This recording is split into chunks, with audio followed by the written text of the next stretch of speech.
little bit about how, the same way you just made protecting capitalism case by case, now protect labor case by case. How can we know that you're both going to be supportive of labor while also challenging labor? Well, I think, again, with my record, I don't think anybody, I've said that, anybody has a better record protecting labor than I did both as Attorney General and Governor.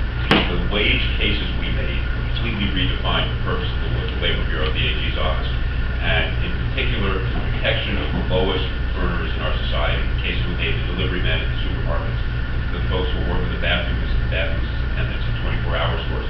Over and over, we made it our mission to protect workers and say, not only must you get the minimum wage, which is an obligation of law, you must get every penny you're entitled to. We pushed to improve their lives. So I don't think anybody ever had a better record, which is why I had a great relationship with the leadership of the union movement. Now, as you said, I got into this race very late, so there were a lot of endorsements that had already been determined. Fine, so be it. I won in 1998 for Attorney General without endorsements. I won in 2002, 2006 statewide with a lot of endorsements. I've won both ways. Obviously more fun to win with endorsements than without, but endorsements don't vote, people do. And when I walked by on the street, the construction site, the doormen, the doorwomen, the people were members of the 32BJ, the construction trades, they are with me because they remember I fought for them. And that is what they understand. And fighting to increase the minimum wage, fighting for paid family leave up in Albany, fighting to unionize. I signed an executive order that extends the right to organize to 60,000 individuals who are working in the homes, in the healthcare context, and it expanded dramatically the reach of various unions that were able then to go in to try to organize them. Unions are necessary. I've always been one who said, if we don't have a union on who's to negotiate on behalf of workers, then there's simply an imbalance in negotiating power, and you will get an economy that is unfair. Now, let me step back for a second and talk about the chart that is in the book. It's not something I created, but it is perhaps the most important chart in our economy right now, which explains this increasing disparity in wealth in our society. And if you take it Econ 101, you'll remember wages theoretically go up at the same rate as the increased productivity of the workforce, right? It makes sense. You produce 5% more, that's divided between capital and labor, but basically wages will go up at about the same 5%, and everybody comes out ahead. That relationship, that correlation, that one-to-one correlation existed from the early years of, say, 1900 to 1973. Two lines moved like this. 1973, wages in our nation went flat. Productivity continued to go up like this. The gap between those two lines is what explains the increasing disparity. Those who control capital have gotten increasingly wealthy. Those who work on an hourly wage have seen their real wages diminish, basically discounted by the rate of inflation. Why is that? Unions have lost power. They've not increased the minimum wage. Globalization of technology. We do not put in place policies to empower workers, and that line continues to be flat. Then that disparity will grow over time, and we will have essentially a society that does not look like one we will live in. Do you think Mayor Bloomberg gets that? I don't mean that sarcastically. Does he get the 1%? Yeah. He's obviously somebody who thinks about business. He's somebody who is coming under a lot of pressure from the current candidate, saying that the disparity is increasing in the city and it's not doing enough to it. Do you think that he? I'm not asking you to go inside his thoughts about what his motives are. But do you agree with the critique of him that the disparity is happening on his watch and he's not doing enough to stop it, or is he just taking a different approach that turns out into I don't think he appreciates this is a tale of two cities.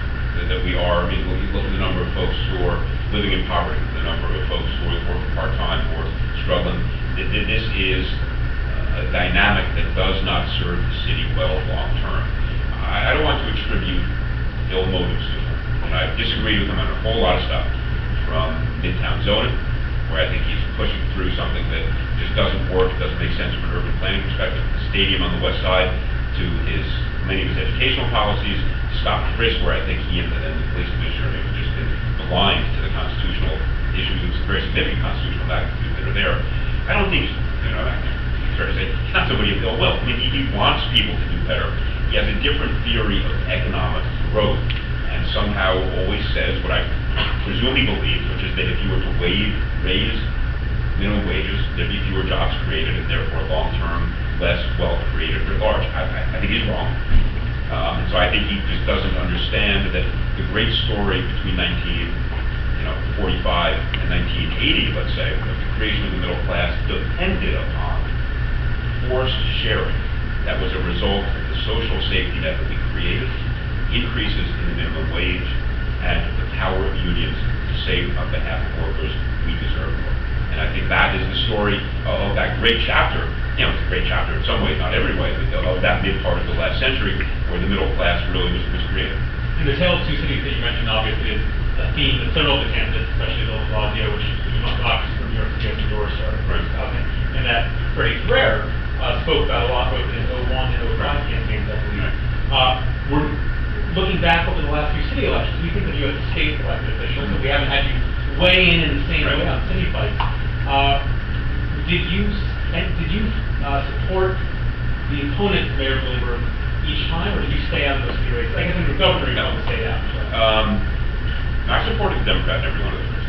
And, you know, honestly, I don't remember the dynamic in 05. I hadn't been elected. You know, I supported the Democrat in every case. I don't remember campaigning out in the street, but yeah, absolutely. We are at 35 minutes or so.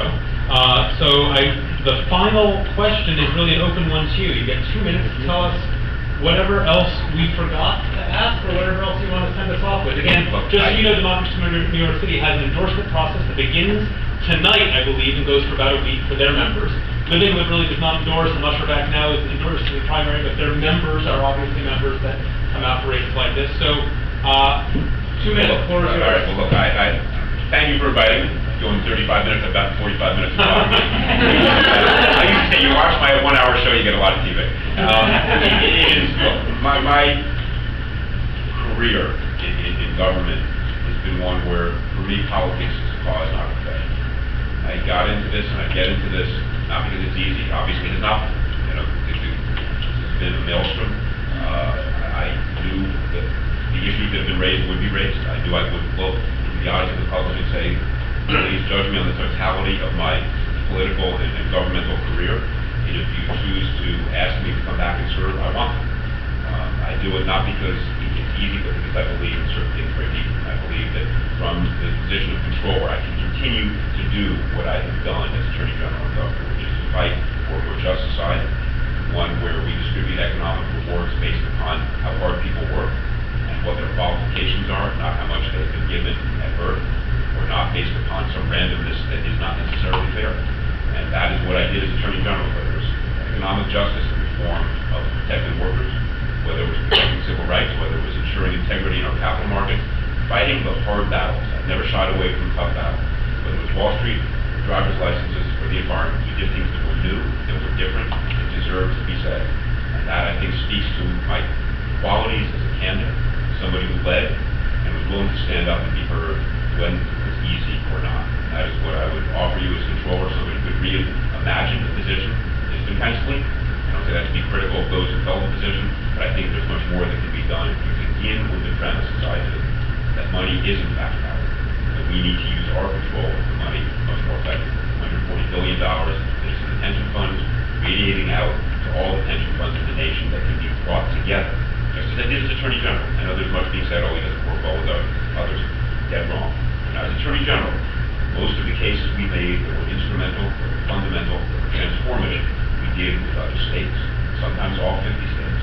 And we did that by building the coalitions based upon new principles, litigation, social justice, that deserve to be heard. That's what I want to do as controller. So, sorely love to have your support. Ladies and gentlemen, former Governor.